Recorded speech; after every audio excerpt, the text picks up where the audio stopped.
వారు ఎక్స్ప్లెయిన్ చేశారు. అదే మరి మాధవ్ గారు డిప్యూటీ సీఎం గారు మాట్లాడబడి చాలా స్పష్టంగా డీటెయిల్స్ అని చెప్పారు. ఇది ప్రజల మనోభావాలకు సంబంధించిన విషయం.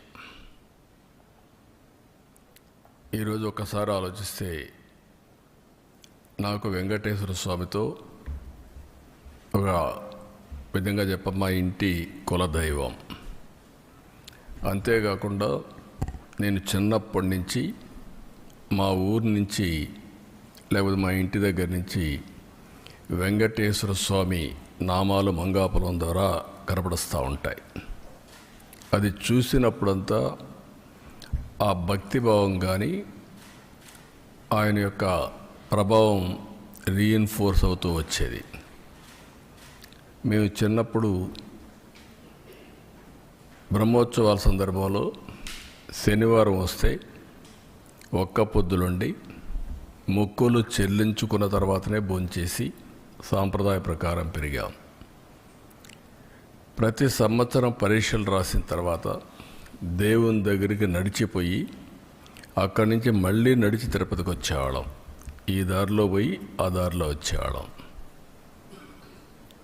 అలాంటిది ఇటీవల కాలంలో కొన్ని అపచారాలు జరిగే పరిస్థితి వచ్చింది. నేను ముఖ్యమంత్రిగా ఎప్పుడు ఏది కూడా వైలేట్ చేయకుండా ఒక పద్ధతి ప్రకారం వెళుతూ వచ్చాను.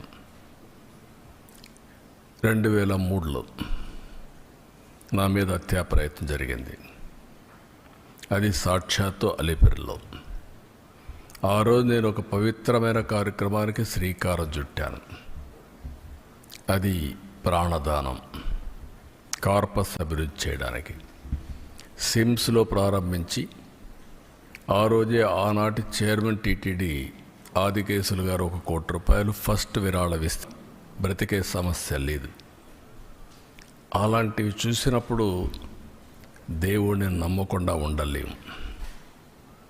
ఒకప్పుడు ఇదే అసెంబ్లీలో 2 కొండలు 7 కొండలు కాదంటే మేము అనునిత్యం 7 కొండలవాడ వెంకటరమణ గోవిందా గోవిందా అంటూ నడుచుకుంటూ వెళ్ళేవాళ్ళం. ఆ విషయం జ్ఞాపకం చేశాను. ఇది భక్తుల మనోభావాలు. భక్తుల మనోభావాలతో ఆడుకోవద్దండి అని చాలా స్పష్టంగా చెప్పాం. గడిచిన 5 సంవత్సరాలు వీళ్ళ ప్రవర్తన పరాకాష్ఠకెళ్ళింది. వీళ్ళ అధికారం ఉన్నప్పుడు రాముడి తల తీసేస్తే నేను అక్కడికి పోయి అడగడానికి, వాస్తవాలు చూడడానికి పోతే తిరిగి నా మీద కేసు పెట్టారు. అంతర్వేదిలో రథం తగలబడిపోతే అడిగితే కంతిరీగలు కాల్చాయి, అంతేగాని ఎవరికి సంబంధం లేదని. ఆంజనేయుడి తోక కట్ చేసి పగలు కొడితే అడిగితే ఆ రోజున్న పాలకుల యొక్క గర్వం చూస్తే బొమ్మే కదా, ఏమైపోతుంది, మళ్ళీ ఇంకో బొమ్మ పెట్టుకోండి అని మాట్లాడారు. అదే మరి ఇవన్నీ జరుగుతూ ఉంటే చర్యలు తీసుకోకుండా తిరిగి మా పార్టీలపైనే బ్లేమ్ చేయడం మొదలుపెట్టారు. మేమే చేసి మేమే ఎన్ని బయట పెడుతున్న పరిస్థితికి వచ్చారు. తిరుమల ఈరోజు ఏదైతే చెప్పారో ఈరోజు వచ్చింది కాదు. 2022లో వీళ్ళు పంపించిన రిపోర్ట్ ప్రకారం TFTRI చాలా స్పష్టంగా కల్తీ జరుగుతుందని చెప్పారు.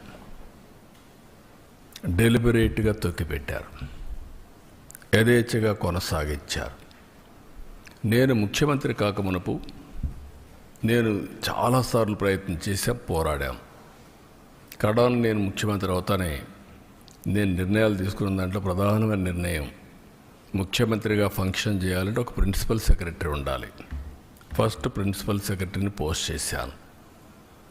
రెండోది, మానవ సేవ చేయకమునుపు మాధవ సేవ కోసరం, దేవుని సేవ కోసరం నేను ఎన్నికల్లో ఏదైతే చెప్పానో ప్రక్షాళన చేస్తానని దానికోసం టీటీడీ ఈఓని శ్యామలరావుని సెలెక్ట్ చేసి సంతకం పెట్టాను.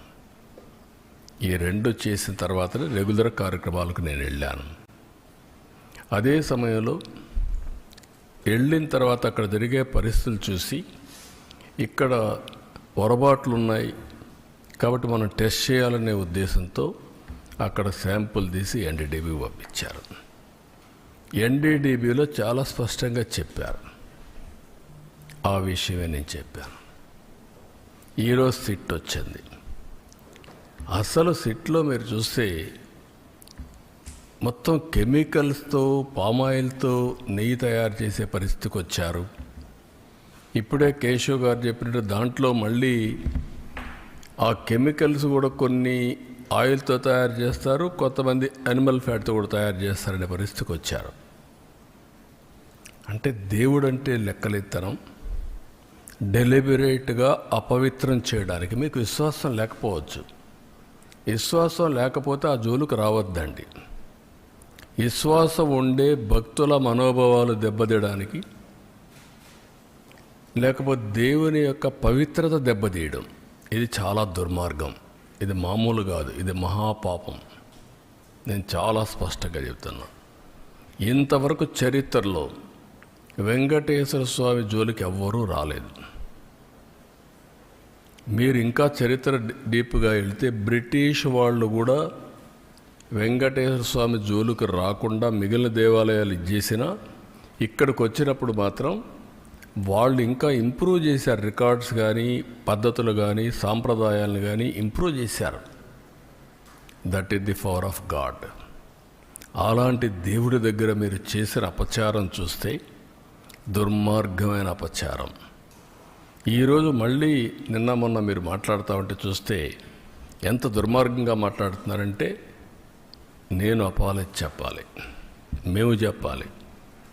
రెండోది బూతులు తిడితే కూడా భరించాలి. అంటే మీకు రాజ్యాంగం పైన గౌరవం లేదు. ముఖ్యమంత్రి కానీ, డిప్యూటీ సీఎం కానీ, ప్రభుత్వ అధినేతలు అంటే లెక్కలేతనం. ఎక్కడికక్కడ మీ ఇష్టానుసారంగా రౌడీజం చేయాలి.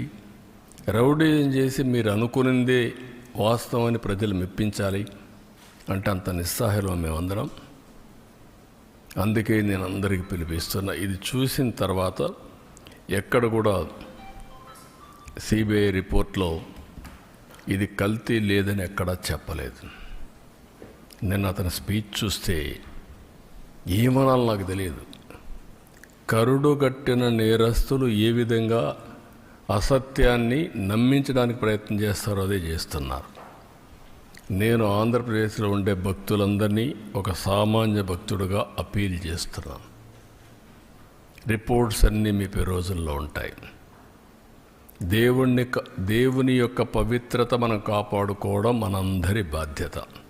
ఫండమెంటల్గా ప్రతి ఒక్కరు, విశ్వాసం ఉండే ప్రతి ఒక్కరూ దేవుణ్ణి దర్శనం చేసుకోవడమే కాదు, దేవునికి అపచారం జరిగినప్పుడు, అపవిత్రం జరిగినప్పుడు ఎవరైనా సరే ముక్త కంఠంతో ఖండించాల్సిన బాధ్యత మనపైన ఉంది.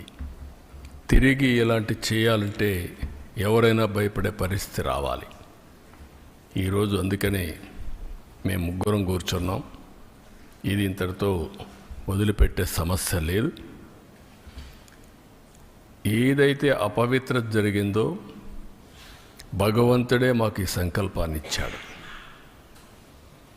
భగవంతుడు కూడా ఒక్కొక్కసారి ఆయనకు నచ్చిన విధానం ద్వారా, వ్యక్తుల ద్వారా ప్రజల్ని సమాయత్తం చేస్తారు. అందుకే మాకు ఈ బాధ్యత అప్పచెప్పారు. ఇది దేవుని కార్యక్రమం కింద తీసుకుంటున్నాం, పవిత్రమైన కార్యక్రమం తీసుకుంటున్నాం. ఆ రోజు నాకు ప్రాణభిక్ష పెట్టా అంటే ఆయనే పెట్టాడు. నిన్న ఇన్ని కోట్ల మంది భక్తులు ప్రాణాలు పోగొట్టకుండా కాపాడుకున్నారంటే కెమికల్స్ కలిపినటువంటి ప్రసాదం లడ్డు. లడ్డూకు ఒక ప్రసక్తి ఉంది. వెంకటేశ్వర స్వామి ప్రసాదం ఎన్నో దేవాలయాల్లో ఎంతోమంది కూడా ప్రయత్నం చేశారు దీన్ని రిప్లికేట్ చేయాలని, ఎవ్వరూ చేయలేకపోయారు. అది వెంకటేశ్వర స్వామికి ఉండే